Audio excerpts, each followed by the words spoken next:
Broadcasting from the business capital of the world, this is the Podcast Business News Network. Welcome back, everybody. I'm going to share a word with you, and either you're going to get this word or you're not. And for those who don't instantly pick up on what this word, the potential this word has for you, you may think it's kind of woo-woo, or maybe it's kind of evil. You're not really sure. Shamanism. Shamanism. It can transform your life spiritually. And as you've heard, I'm sure body, mind, spirit are very important in terms of piloting your life forward. We're going to dig into that word today. And she's somebody that practices that and so much more in helping people who are stressed, feeling burned out, just not even moving their life forward. Sara Regester joins us on the program once again as our professional of the year. How are you? I'm great. I'm really happy to be here and having this conversation we're about to dive into. Likewise, because that word in itself, I feel that a lot of us really don't know what it means, or we're guarded. It sounds, if you don't know, like evil. Like what is that? Shamanism? Is that a religion? Is that a belief? Is that witchcraft? By the way, in the men's group I'm in, I'm the shaman. So I get it now, but it took a while for me to figure it out. How do you describe it? How do you define shamanism?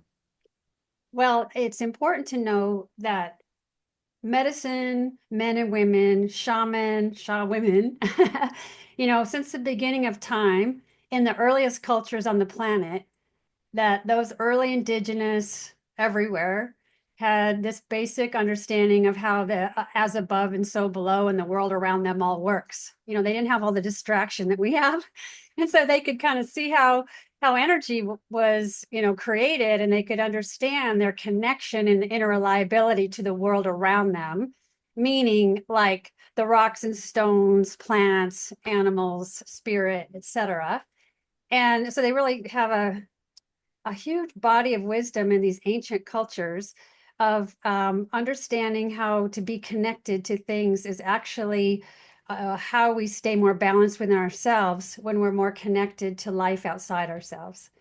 And that's probably what people kind of are challenged with today is, how do I stay connected? How do I stay plugged into life, to my relationships, to my meaning and purpose, to my passion and lust for what I care about? And so when I talk about shamanism, it really is a lineage that I come from, very ancient, of using ceremony and the worlds of Grandmother Earth combined with teachings and wisdom that really encode a new way of your body, mind, and spirit to transform. And so Lots of you can go to questions. you can go to classes and workshops and read books, and that's all very important. But when you put in alchemy and ceremony, it's like self-growth and development on steroids. It just kicks it up faster and kind of a higher expanded vibration. So it's a Do you little, feel back in the day, I'm talking way back, that the shaman in a culture, in a community, was thought upon to be the wise one, where they study this a little deeper? And are a lot of the teachings back then, the principles, still apply today, even centuries later? they still apply today. And the lineage that I come from, if they had a new set of teachings, and they always studied things on wheels in a circular way of thinking, they tested that wheel for 100 years, and if it still stood true, then they said, okay, this is knowledge that we can share, this is knowledge that works. Wow. And yeah, and so they were very discerning in how they kind of shared their teachings among each other, and most importantly, who was going to carry them out to the people, the wise ones. How are they going to go out and share that wisdom to everyone else, that they're traveling out to? And So, so that's what's like, it's oral. There was no books. right, Yeah. right. Well, same thing with medicine. You had Yeah. the medicine man, medicine woman. Where did it come Mhm. from? Plants. That was the pharmacy back then. Mhm. So that was I guess, part of the healing, but this was also the healing too. Uh, the principles we talk about, many of them, the foundations are still there. Can you share some of them with us? Just I know that, we can run deep here, but just some of the principles along the way to have a better understanding of what it is. Yeah, that's such a big question. I'm deciding where to dive in. Oh, I know. That's why I The said most, just basics. yeah, the most basic principle is how important it is to have male-female balance in everything. It happens in nature, it happens quite naturally in the world around us. But as human beings, we have free will, which is our gift so that we could evolve and grow is to make good choices and not so good choices. And that part of our journey as we're evolving is to find within ourselves more male female balance so we can be both receptive, creating ideas, coming up with that birthing of that spirit child, whatever that Hmm. project or person is. But we also need that masculine side to help us like execute the action. And, the principle of male female are very opposite, but they are very cohesive when they come together. You're going to create something much bigger when you have the ability to be receptive, creative, and active, conceptive, like both sides married together. And so Are you that's part of the healing is people finding that within themselves. are you referring to, on its basic form, somebody's got an idea, very creative. I got an idea. It's a great idea. All right. Well, it's going to die on the vine unless you act on it. So now we're balancing maybe the feminine and the masculine energy to get it all done. Yes. And if you just are receptive, you're going to swirl around in your ideas and have this amazing imagination and come up with all this creativity. But if you're not able to actually make it happen in your life, to actualize it, that's the part that is going to help you kind of manifest what it is that you actually want to bring forward. And Hmm. it's the same thing. Um, this could be a bigger conversation. We always have like this little snippet of time. But for the masculine principle, it's very efficient. And if you could think of like the early cultures, the masculine was about get the deer, get the deer, get the deer, like focus, focus, focus, A to B, be efficient, get the target. Where the feminine principle is more like look at the big picture. What are the resources? Oh, there's a daisy. Oh, there's a healing herb. Oh, here's some vegetable roots for dinner. It's like, so when you put the two together, you're going to create something much more bigger, more expansive, more balanced when you're able to bring both forward versus just action might not always think of all the consequences or the options or, seeing that bigger interconnection picture, I would say. Do you find that many of us are off balance when it comes to our masculine feminine ratio? We are, Mm. and that's part of what's healing in the culture right now. It's going to happen in humanity whether we're conscious of it or not. It's one of the knocks on humanity that says, "Hey, everyone, we need to find more balance in this." And it's Really? it's quite a ripple. I mean, when you think of the transgender and the past couple years, the polarizing, and that's the shakeup until we can figure out it's the principle. It's not necessarily specifically the sex you're born into, but how are you living that principle in your life? And I would just say that in the sense that within alchemy or ceremony, you're always bringing the male and the female marriages together. It's like grandmother earth, grandfather son, coming together. Earth mother, earth father, and so that part of bringing the balance, even the flowers and the bees and the like in nature, how things pollinate and germinate and all that is how that interconnection is supporting each other to thrive. And so that's balance.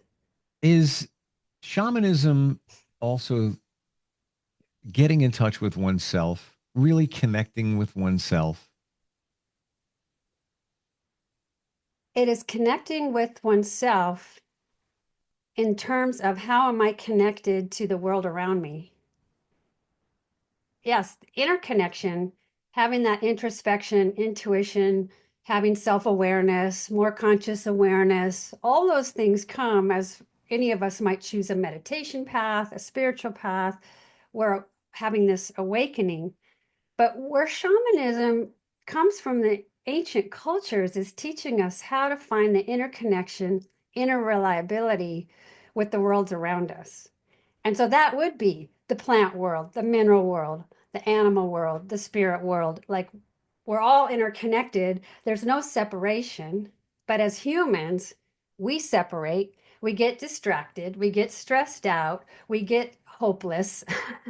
All these things that we create are because the lower self is kind of running the show with the inner dialogue going. And, we can't always hear the connection of the as above or spirit or a higher self guiding us unless we're able to really clear out the distraction and make an effort to stay, to tune in. And most commonly, when people get depressed and despondent and hopeless, it's because that individual hasn't found their way to connect back into life, back into people, back into what gives you meaning and purpose, that passion and lust. And that's one of the reasons that burnout is so dangerous, because it's where you lose your passion and lust for life, where you're feeling hopeless and depleted because you don't know how to get yourself back into the stream again of moving forward, making connection, having your life happen. Wow. It's often thought of when somebody says, I'm burned out, that they're just working a lot of hours. There's no time for anything. But from what I'm hearing from you, it's different, Sarah. They could be working all those hours, but if they found their purpose and they were connected with the world around them, it wouldn't really matter so much. It would be labor of love, if you will, just joyful. Yeah, I worked a lot. I had to cut back a little bit. I'm having a good time though. Mm-hmm. It's really a principle of where are you putting your energy? Like, how are you filling your tank is kind of pretty simple. But when people get so busy, it's usually because they're burning through their physical energy by overworking, overgiving, perhaps not having those boundaries or bottom lines. But truly, if you deplete your energy bank, it's like running your checking account dry, and then you start Mhm. drawing from your savings account. Well, when you're taking energy from your savings account, that's really dangerous to the person because you're actually taking away from your creative essence, your soul force, that secret sauce of what you bring to life when you create things, how you have that special individual touch on things. That's the part, the creative passion and imagination. That's what you deplete when you go to burnout. As you've run through your physical stores, it's like running through your glucose storage and you're running Mhm. out of the glycogen. And I don't know if any athletes have done that. If your glycogen goes out when you're like on a race or a long endurance thing, you just can't even move a foot further. I mean, it's like done. And so that's where people don't know, they don't understand the importance. It's actually the little things you prioritize in your life that give you joy, that fill your tank. And so if you like doing crossword puzzles or you love spending time hiking in nature, or there's something you love crafting, like these things are important because this is how we're filling up our checking account and how we can stay busy without depletion is that balance of the joy factor and heart's desire versus just the output that feels like a I should. thank you for saying that. And I know exactly what you're talking about because at this point, I feel that I'm not being creative enough because my energy is being sucked in other directions. And 2 weekends in a row, just to illustrate, the energy tank. 2 weekends in a row, did a lot. Was around a lot of people. It was fun, but there was a lot going on. Monday, Tuesday, I felt depleted. I felt like I was getting a cold. That was last weekend, the weekend before. Then last weekend, same thing. I was busy. I did this, I did that. And I'm like, son of a gun, here we are. Monday, I'm like shot. I don't know what's going on. I think I'm getting a cold. Maybe it's allergies. I don't know. No, it wasn't. I took 2 days of working, but then being done with the day, shutting down, meditating, just lying in bed, just like enjoying quiet, bounce right back better than ever. So Mhm. that was my game changing moment of realizing that gotta be careful with what we have, the energy within us. Because if you're giving it, you need to see, you got to save some for yourself, right?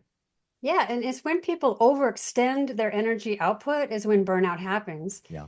And it is a matter of prioritizing me time, prioritizing the values that we each have individually as a high priority and not putting others first all the time. And that can be really tricky when you're a working person, family person, raising kids, like aging parents. We still like that's the practice is don't forget me. I'm the feet on the street having this human being Mm, experience here. And that self-care is more than just going to the dentist and taking your vitamins. yeah. Yeah. It's so true. And when you've depleted your energy doing those things that we have to do, whatever it might be, like I've got a table in the other room. I'm in a studio that arrived and we just use it as a prop. And I'm just put it together.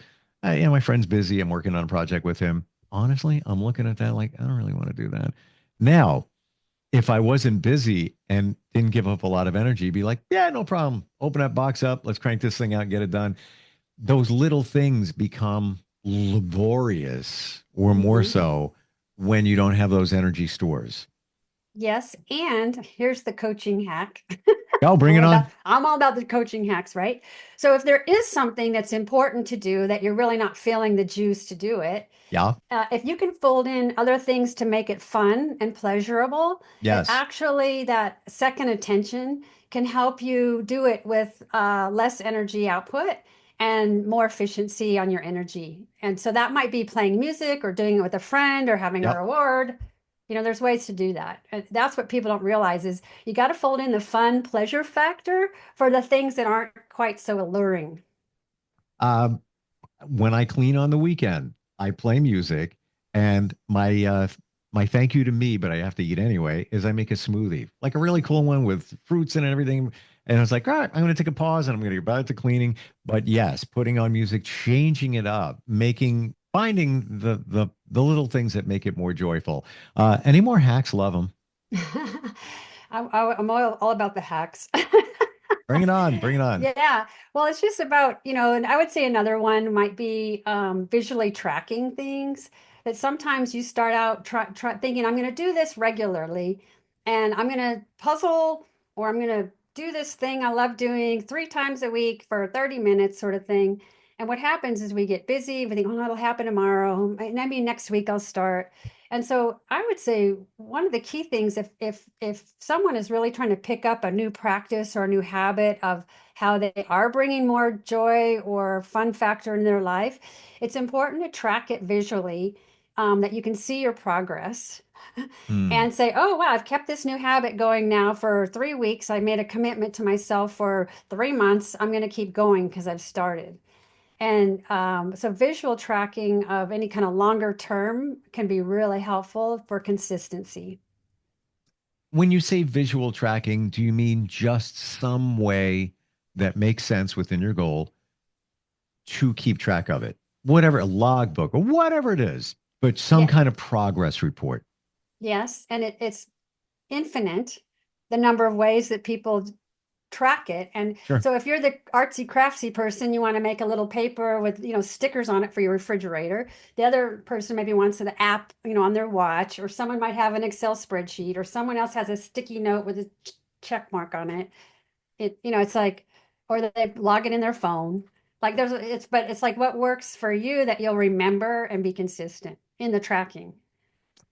As a person that is practicing shamanism, and we're talking about way back in the day, do you ever do this? Do you think to yourself, it would be, you're grateful for now, but it would be kind of cool to live in a time where there weren't so many distractions, where they did focus on these kinds of things? You ever think that? I don't Hmm. because it's how do you create that for yourself in the here and now? You could take it one extreme. Many people choose to live off grid or out of town or in a setting where there's, no cellular connection. And so it's not that difficult to live with less distraction, if you don't have a TV.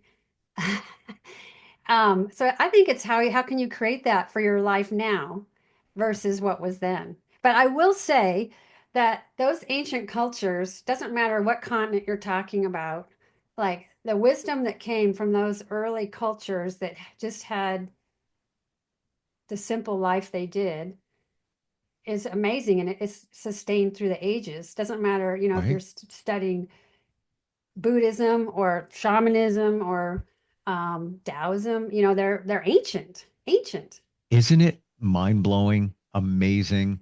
Hmm. Just, it's hard to fathom that majority of the things Ayurvedic, and all of Hmm. that from back then is still being practiced now. Even energy healing, Reiki, what pick any modality. They Hmm. all came from back then. And here we are, yes, with lots of technology and even on the medical side, all of that. But the foundational part of what we're talking about is still here. So, and I love your answer. I love your answer because I do think about going back to a quieter time. Like, my affinity and maybe, lived a past life there, like mid 1800s. They had photography, so you can see what life was like. And, they had some technology. It just seems simpler, but I'm sure they had their challenges then too. But what you said, and I'm sure others will remember, make now then. Hmm. Yeah. Be intentional. Yeah. Every June, I go off grid for a 10-day ceremony. Yeah. And, there's a little bit of solar power. But, when you're in nature for 10 days straight, it's amazing how expanded you become and how attuned your senses just flare on. And, the mind is just quiet and just things just drop in. Like it's amazing when, Wow. if we have the opportunity to put ourselves kind of out of the day to day busyness with technology and kind of in a setting where you just really have to be with the nature around you. Well, we forget the impact that it can have. And it's as simple as go walk in the woods, take a walk in the woods. That's it. That's all you need to do. Step one, there's a reason that it's been said for as long as I can remember, got to get back to nature. Yes, Mhm. because it grounds you. And what did they do? Hundreds, thousands of years ago. Take a walk in the woods. That's where they lived. That's where it all was. Thank you for the perspective on this. Yeah, and here's another perspective because if you don't have time or bandwidth to get to the woods, go find a tree in your yard or in the park nearby. And I give my clients tree ceremonies that you can connect with one tree or four trees and have an amazing ceremony that connects you to all trees. It it gives you the experience of connection as if you were in the forest or nature right where you are in town. Sometimes that's all we have time for is a quick little connection in the four directions with a tree. And then it just brings that balance, brings clarity, helps you kind of let go of whatever that trigger energy was that was Yeah. kind of distracting and And guess irritating. what? Touch one tree, you've touched them all. Hmm. Why? Because their roots go into the ground and the ground is everywhere. And I do have one tree that I pull up and see first thing when I get to my place. And I kind of have an appreciation for that tree. There's been times where it's like, I need to touch that tree. It's almost like a calling. Yesterday, I bought a plant for it, and I hang a plant on the tree. It's almost ornamental, but I appreciate you, so here you Hmm. go. There's something there that many of us don't realize.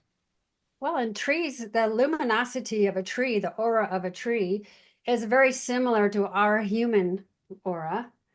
And so in my tradition, we often say that we're a human flowering tree in the sense that the more we can balance our energy and balance our aura by how we're living our life and being healthy, etc., that, there is that connection with trees. It's actually quite natural. Mm. That there's an Uh, affinity. I know we went a little woo-woo today, I know. more than usual, but good in an impactful way. And I Yeah. believe it was very easy to understand and apply to our lives, especially if you're feeling that burnout, a lot of stress. Try practicing some of the things that we're talking about here today. Sarah, best way to reach you. How do we do that? Well, I would say, if people wanted to learn more about how I coach using shamanism, my book, Courage to Shine, How to Feel Confident Outside Your Comfort Zone, is on Audible and Amazon, Apple Books. or my website, directionsforwellness.com. You can email me at Sara Directions for Wellness. I'm happy to connect with any of your people out there. And by the way, just want to share with everybody, along with what you're doing here, don't you have a medical background? Well, yes, I'm an integrative health coach, but I also was a registered nurse in the clinical hospital work for 110 years, I think. Back in the 1850s. That to me, that speaks volumes because you get the physiological side of it and also the psychological, the shamanistic side of it, like a 360 approach. As always, thank you for being here today. Really appreciate it. That was a great conversation. And if you think I'm kidding, I am going to be hugging and touching that tree when I get home. I'm not even kidding.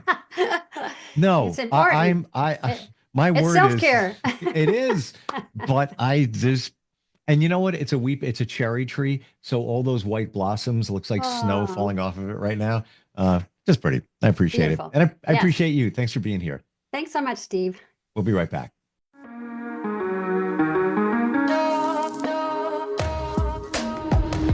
Broadcasting from the business capital of the world, this is the Podcast Business News Network.